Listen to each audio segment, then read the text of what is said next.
The Gauteng provincial government is taking up the cause of justice for two-month-old rape victim. The province's Department of Social Development is at the leading edge of the campaign. Let's go live to the press conference now. Firstly, because the actual rapist is still at large, roaming the streets as a free man.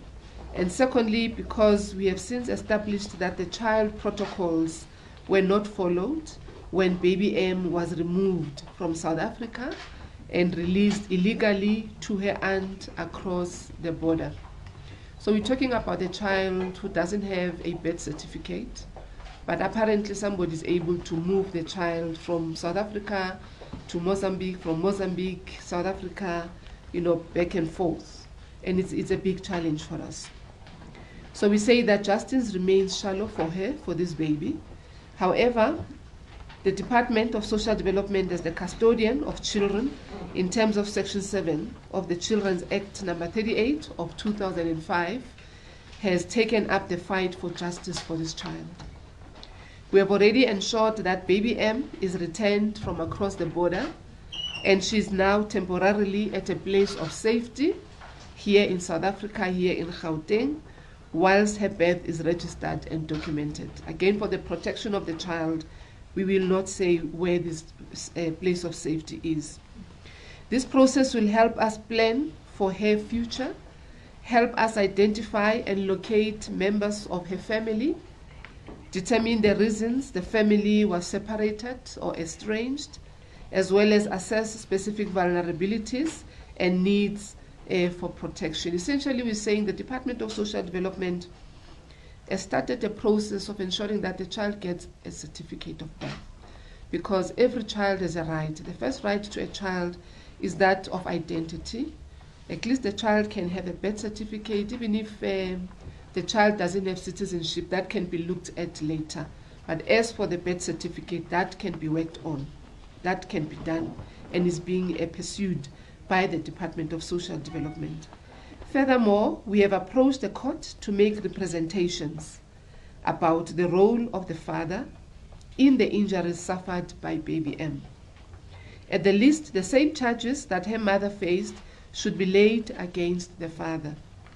If both adults were present during or around the time the crime was committed, it is odd that only the mother was found to be criminally liable. So the Department of Social Development is pursuing this matter of the father with vigor, so that he also faces the law, because he is the parent and he has been there. We are happy that South African Police Services has agreed with us and has begun preparing a docket for prosecution. Along with this process, they will also have requested a fresh analysis of semen, as well as other circumstantial evidence that can lead to the arrest and successful prosecution of the father.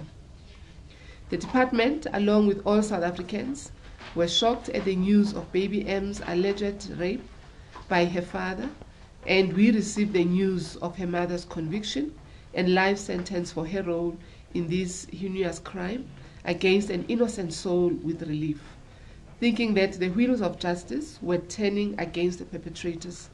Now we are convinced that the arms of the law need to be stretched further, hence the process that social development is following together with our partners, community safety, as well as the health department.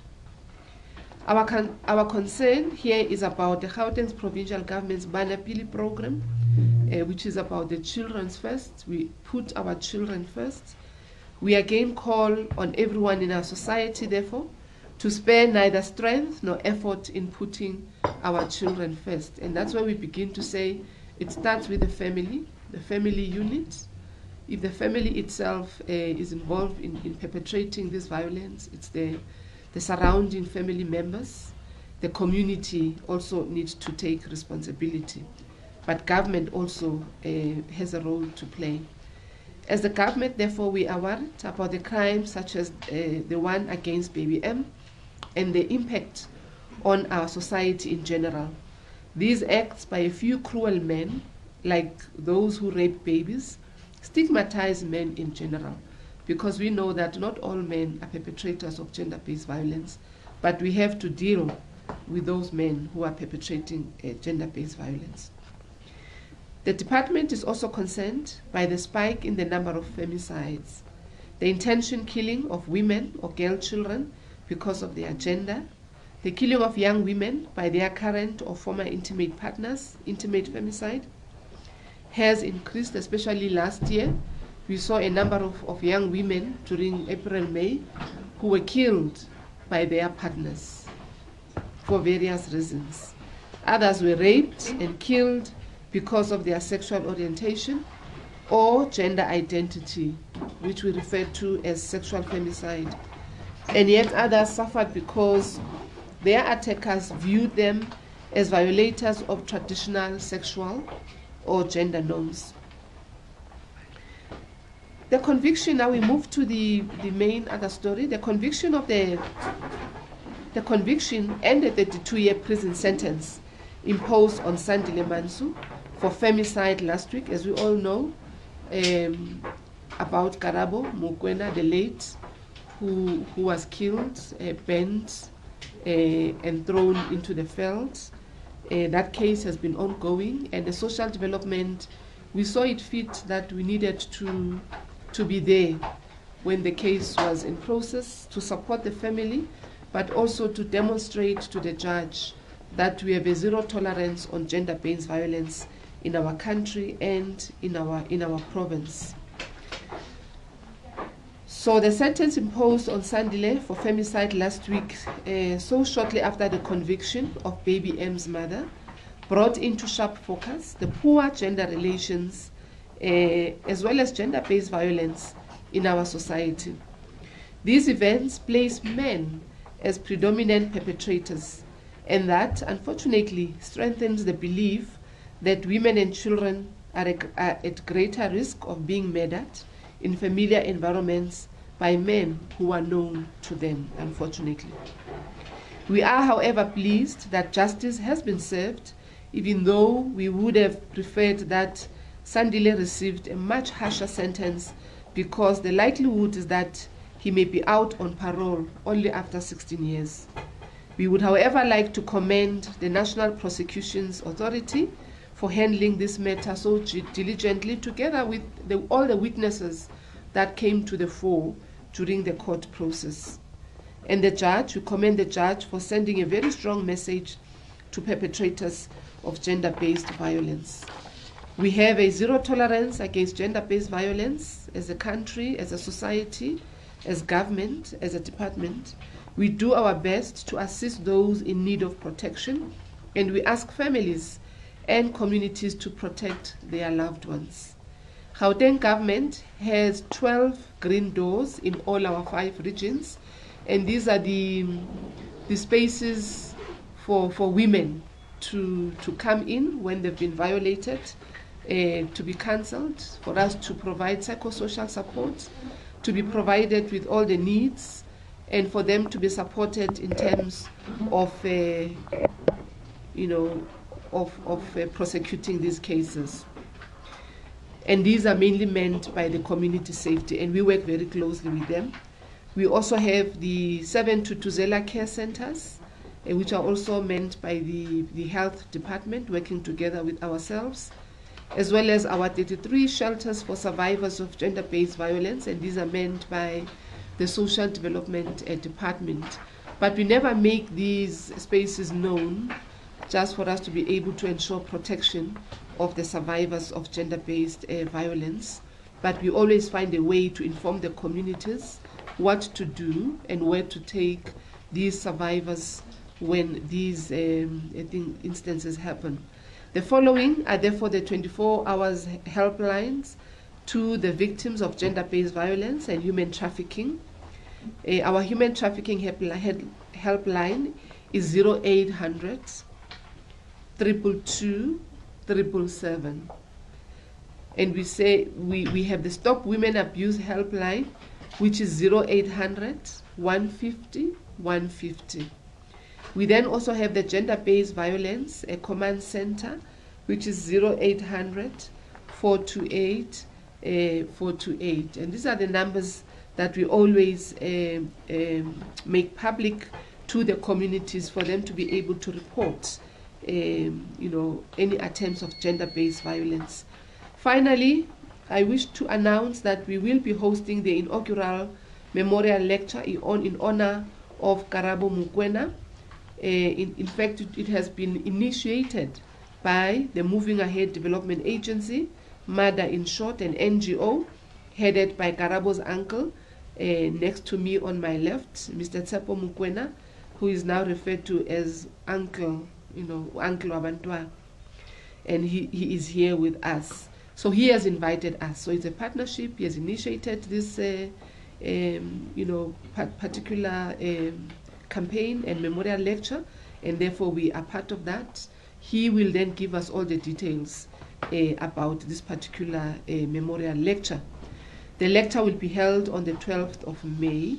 This initiative forms part of many efforts that are aimed at building a society that cares and a society that is free of gender-based violence. And this can only be achieved if we have men who champion women's rights, like Mr. Mokoena and many other men out there. Such men will help us build a society where all people live freely without any fear. But what I appreciate about Mr. Mokwena's program and campaign is that he also focuses on young men, on boys, so that we as government, as we also focus on the girl child, we also have those organizations that focus on boys, bring them up as men who become responsible, men who don't rape, men who don't abuse women. So I sincerely appreciate that part of the program and the campaign. Let me now hand over to Mr. Mokoena just to give us a bit of details on the memorial lecture. Thank you very much, Honorable MEC, members of the media, HOD of Social Development. Thanks very much for the platform. I'm Tsepo Mokoena. I'm the founder and the chairperson of Moving Ahead Development Agency, that is popularly known as MADA. After the death of my niece, I then started realizing that some of the things that I was preaching for the past 23 years, I've been, fighting gender-based violence for the past 23 years. People don't know that. That this whole saga came at our doorstep, where Karabo was killed and banned. But then this has hit me very, very bad. And there is this ongoing notion where you find young girls have been killed through femicide or have been killed by their lovers. So that's why we came up with the memorial lecture for the killing of young women to commemorate the life of Karabo Mokoena. But we are not actually commemorating the life of Karabo Mokoena only. We have also included Poppy Kwabe, Bongeka, and also Lerato Moloi. If you remember, during the April-May after Karabo was killed, there were other young women who were killed. So we are actually commemorating the 4 of them, and also we'll also talk about the baby M, which has also touched me. When the MEC called me last night, I could not sleep, and I also want to talk to men out there to say, this country is every day focusing on programs that talk about women, that talks about young girls. But we don't talk to our boys. We don't mentor our boys. We don't talk to our boys that, they need to stop this, because they are actually the perpetrators. And if you look at this issue of gender-based violence, you find lots and lots of men are grandstanding. Men don't come out. And we must start fighting gender-based violence. Look at the issue of Durban, where the young boy killed the girlfriend. This has come to an end, or we need to reduce gender-based violence and the killing of young women. But we've been focusing on wrong people, which are women. The people that we need to focus on are young boys and men, because they are perpetrators. I also want to, I don't want to talk much, because this whole thing about killing of young women, it's something that has caused so much pain in me. I know for the past year I've been coming out and looking very, very strong. But after Karabo was sentenced, I'm beginning to break down. But with the love of the nation, with the love of people like the MEC, I'm beginning to gain strength. But that does not make me weak, because after we've came up with the memorial lecture for the killing of young women, I spoke to Mom Susan Shabangu. It was just one call, and she said, I'm in. I spoke to MEC Nandimaya Tula. She said, I'm in. I spoke to Panyaza, because you must understand that she runs education in this province. He said, I'm in. And I was shocked on a Saturday morning when I received an email from Honorable Bedi Kele, who said, I'm in. And also our MEC for community safety in Gauteng, she said, I'm in. So I'm saying this memorial lecture is not about the five of us. It's about all of us. I know we've got more women in this room, but I'm appealing to men on the national media to say, can we begin to talk to our boys? Can we begin to tell our boys to love their girlfriends? I'm also appealing to our mothers there to say, can we communicate as a family? Because the biggest challenge is the breakdown of the communication, whereby the mother pulls one side and the father pulls the other side. And the child will manipulate the situation because the other parent is more powerful than the other. I want to thank members of the media for taking this whole killing of Karabo to the highest level, whereby even if the perpetrator thought he was more smarter than the law, I saw him breaking down after he got 30 years. Yes, MEC, I agree with you that 30 years is not a sentence that we have accepted. But no amount of years will bring Karabo back. You can even give him 200 years. Our beloved Karabo is gone. As a family, we have come to the closure.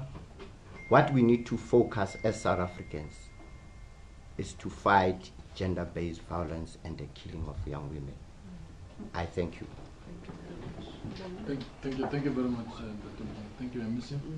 Ladies and gentlemen, we'll now open for questions. A little bit of ground rules, just an introduction of the organization you represent and your name. And then we'll take questions. We'll probably take a round of 5 questions, and then we allow the answers, and then we have a second helping. The floor is open to you. I note you, Karen. Anybody else? Anybody else? Okay. Sure. Karen? Okay. MEC Karen Morn from Checkpoint and Times Live. You know, the NPA chose not to prosecute the father for the baby's rape. You are now openly identifying him as a suspect, and he hasn't been charged.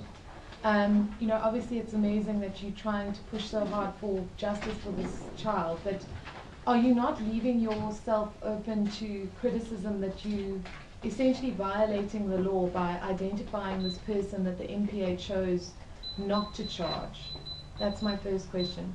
My second question is, in light of the fact that you now admit that your department's own officials were complicit in allowing this child to go back to Mozambique, where the father was actually seeing her every 1.5 months or every 1 month, 21 days, were you not, as a department, complicit on your own version, if you say that this father is the rapist, in endangering this baby even further? And what action are you taking against the officials who you say handed this child over without a birth certificate and effectively endangered her even after she was so brutally raped?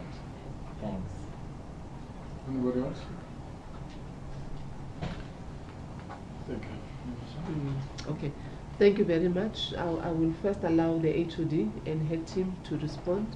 I will add and conclude on the responses.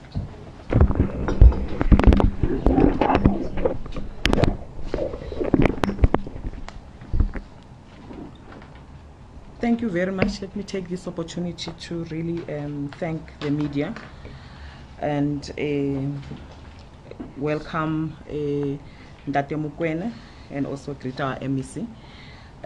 Let me say that as a department, we acknowledge the fact that we work within a system. And if you've been following the case, you would note that the child was taken to hospital. So there's a whole range of responsibilities that should have taken place, and we acknowledge that. We're not really denying the fact that perhaps we need to strengthen certain areas, because we believe that members of the community should be able to know where to get assistance when they are in trouble.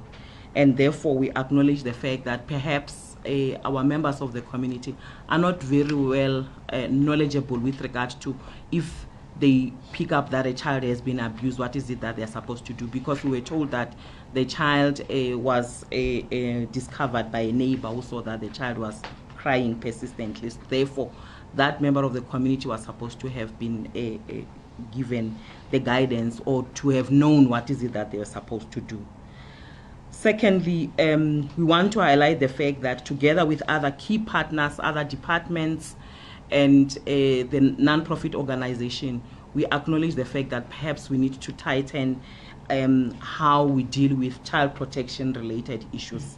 And therefore we will be able to outline, because year in, year out, we do commemorate the Child Protection Week.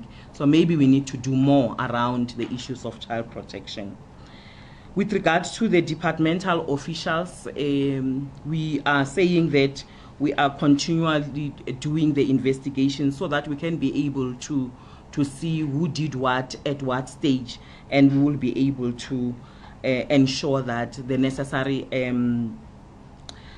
processes of disciplinary action are taken against the officials who would be found to have dropped the ball. Thank you very much. Thank you. I think we can allow also the social workers who are close to this process. Maybe you want to come this side. Yeah, come and occupy this seat. Yeah. Please excuse the HOD. She did request that she's rushing to another engagement.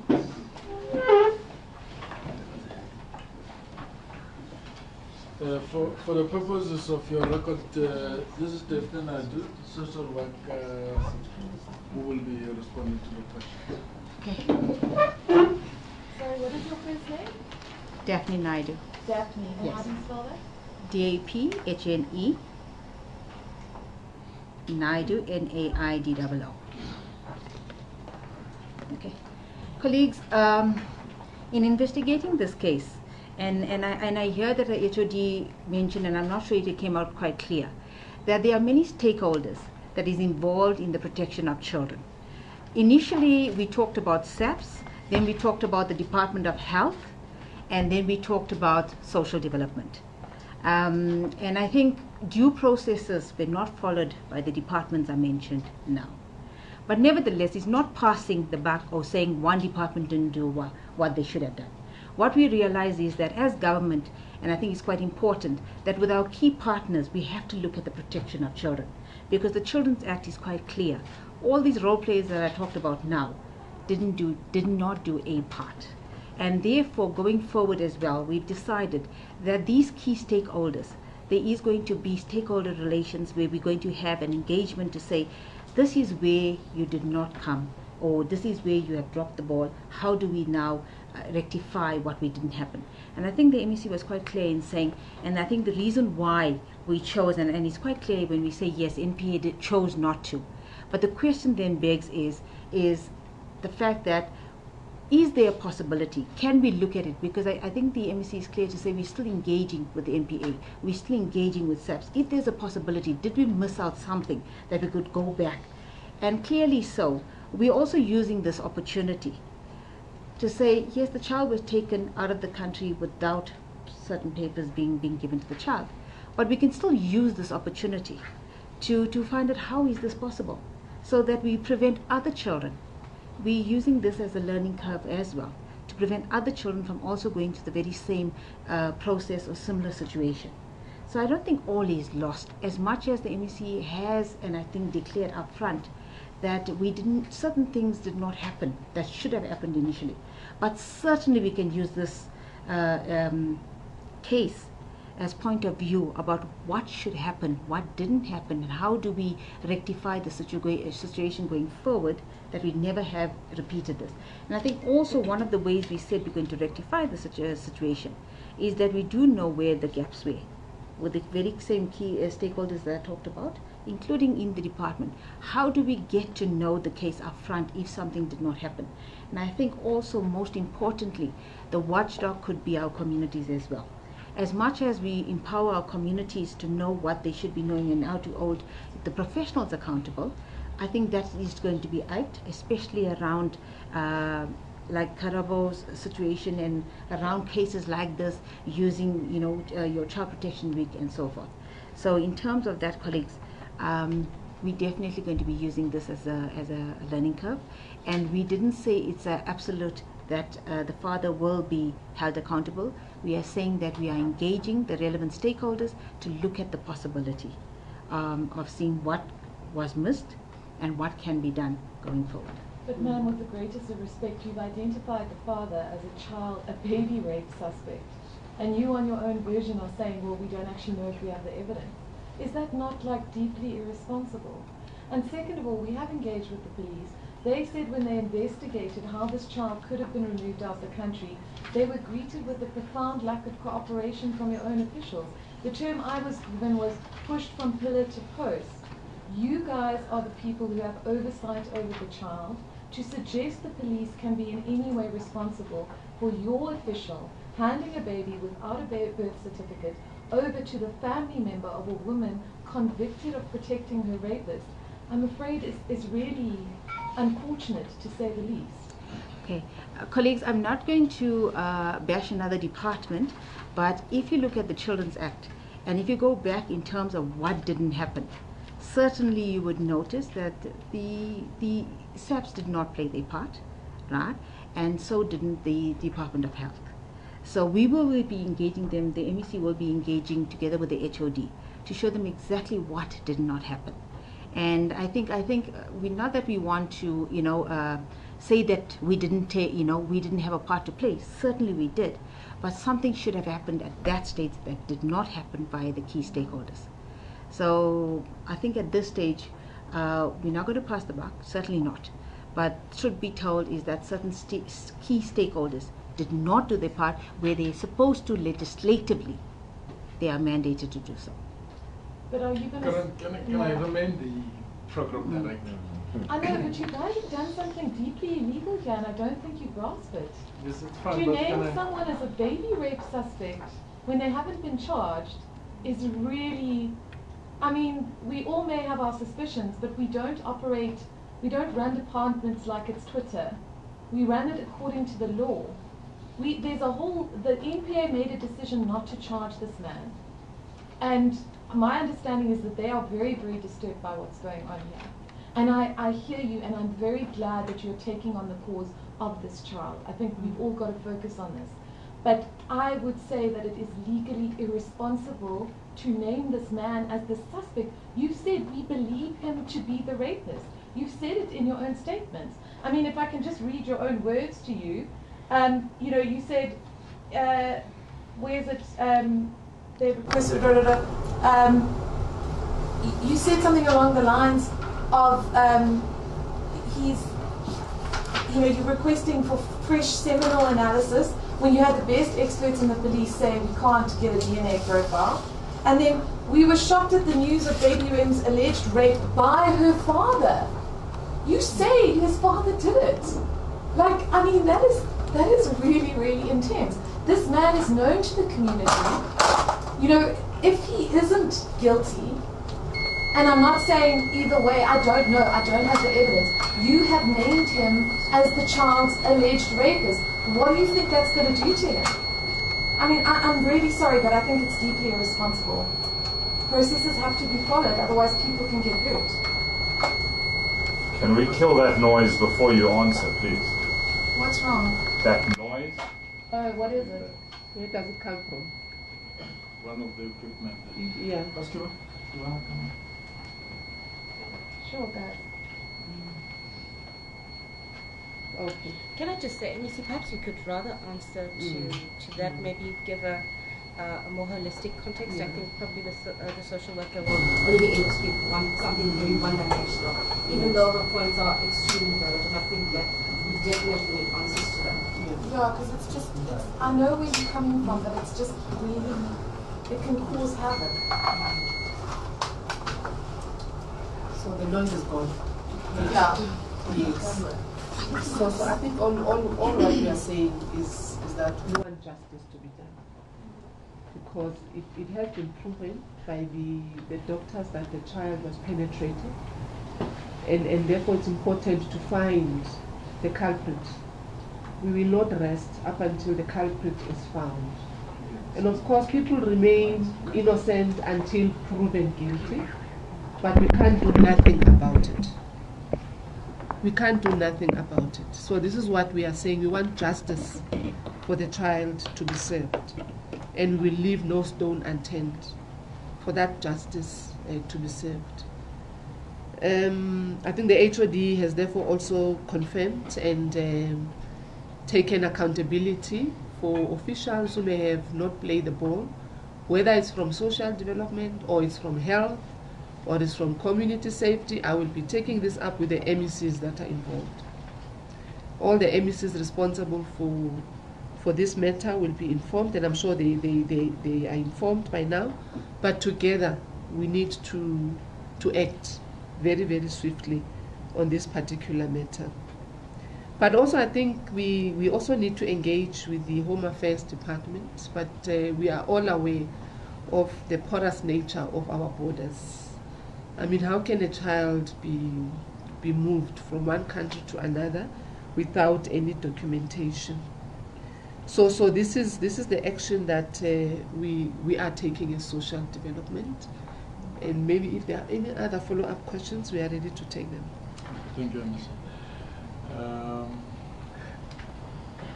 You follow anybody else? Hi, my name is Tanya from SABC Radio. Honestly, I just found out the statistics of femicides in the province. Last year, you were able to give us those stats around the killing of those young girls. And I just want to find out, how are you dealing with cases of that one girl in Orange Farm whom we haven't reported about? Because there's a sense that all of these cases are getting priority from the department because they've been highlighted by the media. are you treating all of the other cases in the province in the same way you're treating the cases that were reported on? Hi, MEC, Michael from ENCA. I see in your statement you say we have a zero tolerance against gender-based violence. And I hope you'll bear with me here, but it is a valid question.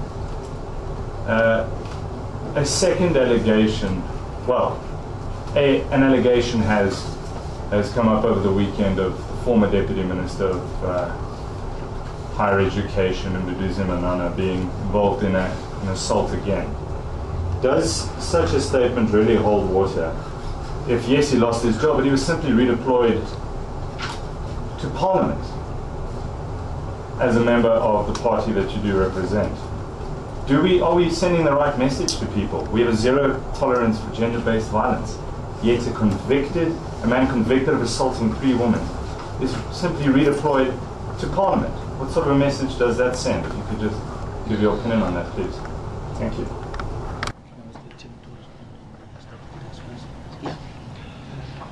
Oskiba and members of the team, do you want to respond on the stats first? Okay. And the issues around the rank farm itself. Hospital, this side, please. Just definitely. Yes. Keep shifting.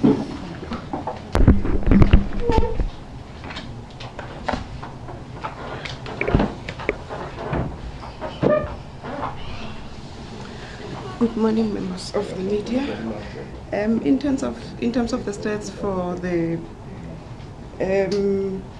femicide, we have so far dealt with 221,475,000 services that have been 221,475.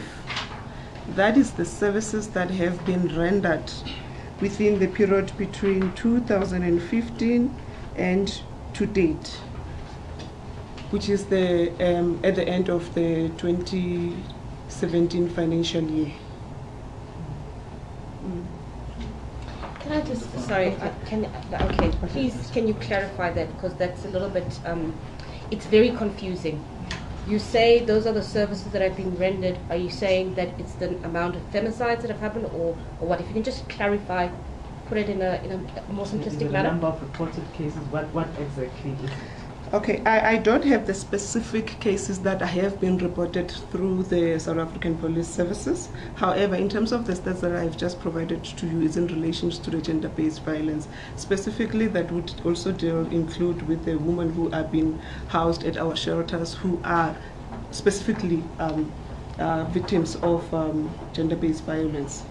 So you're saying 221,000 women have been assisted in this month in Gauteng since 2015? 2015 up until the end of the 2017-18 financial years.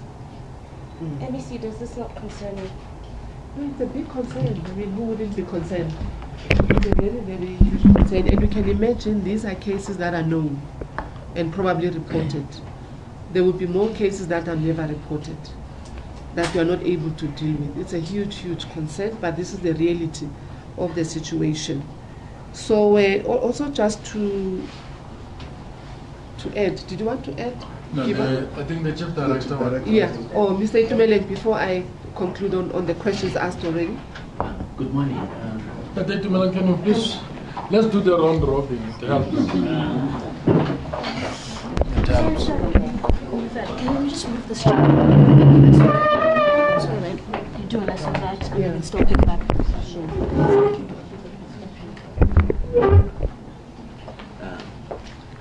Good morning, MEC. Good morning, members of the media. I'm Tebogo Itumeleng. Just to put information into the correct context, what my colleague was reflecting was the number of beneficiaries that this department in Gauteng has serviced and assisted through our various programs located in the Victim Empowerment Program.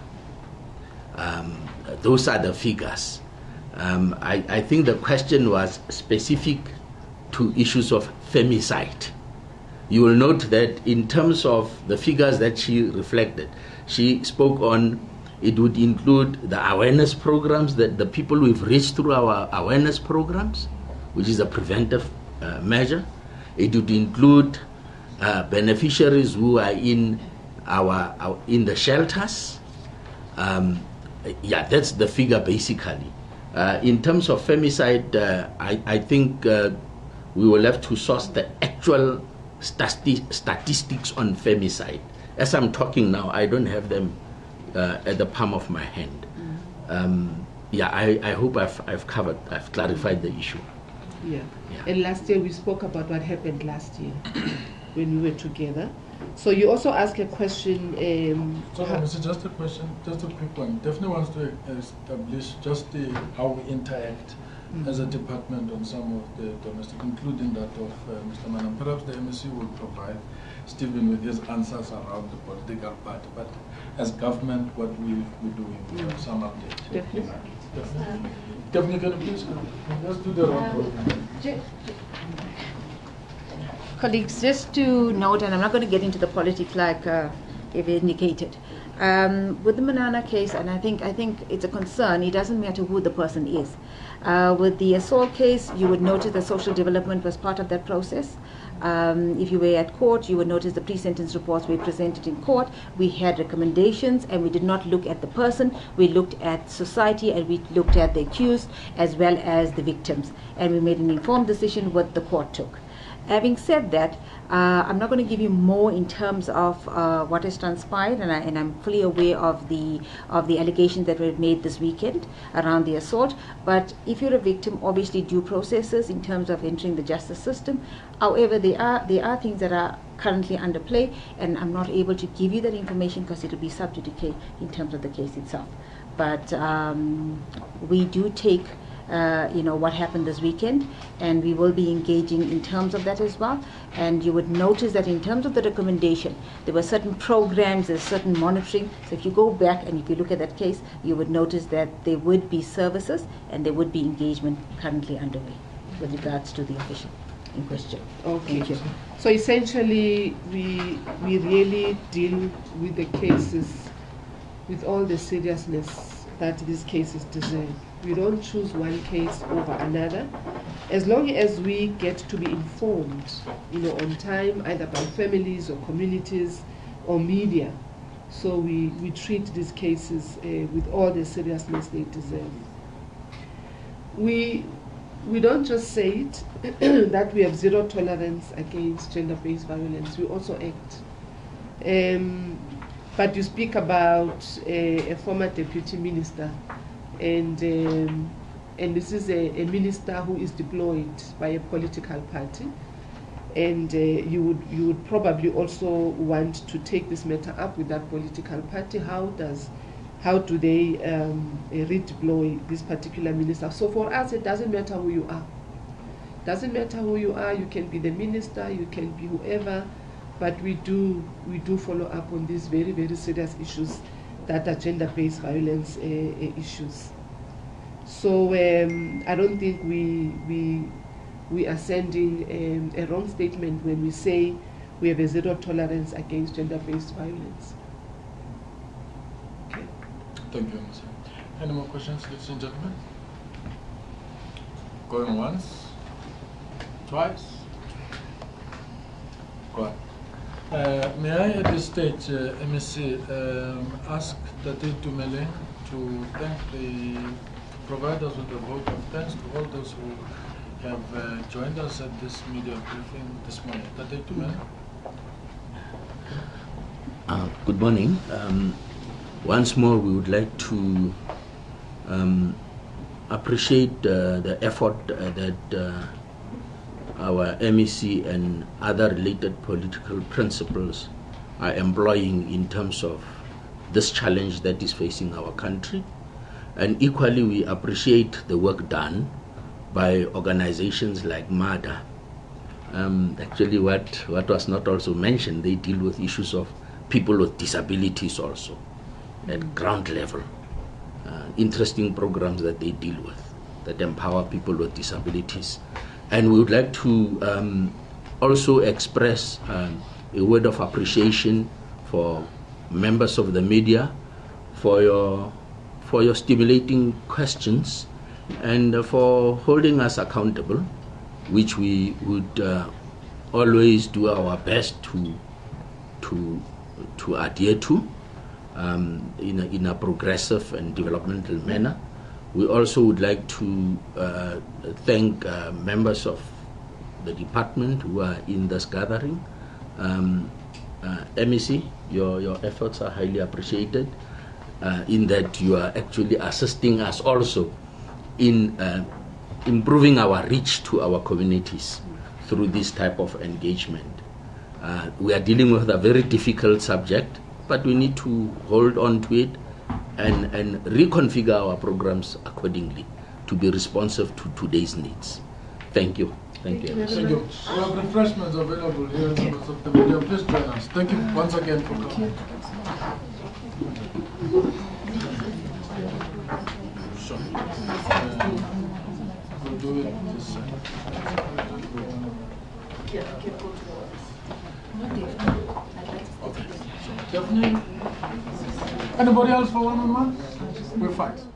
The Gauteng provincial government has now taken up the cause of justice for 2-month-old rape victim baby M's mother was sentenced to life behind bars last month for shielding her rapist from prosecution. And that concludes that media briefing. A few details being shared there with regards to the suspect, who is the father of baby M, still being at large. Also details around the child's birth and the fact that the child does not have a valid birth certificate. We do know that that child is currently being placed in a place of safety in Gauteng while her birth is being registered, and the government is trying to locate and identify various family members to help and assist in this issue. We also heard around and about the Sandile Mantswe case and poor gender relations that are being experienced in the country. We also heard from Karabo Mokwena's uncle, and he was talking through how the boy child needs to be educated more around loving and appreciating their girlfriends and their loved ones. But stay tuned to Afro Worldview for further details and developments here.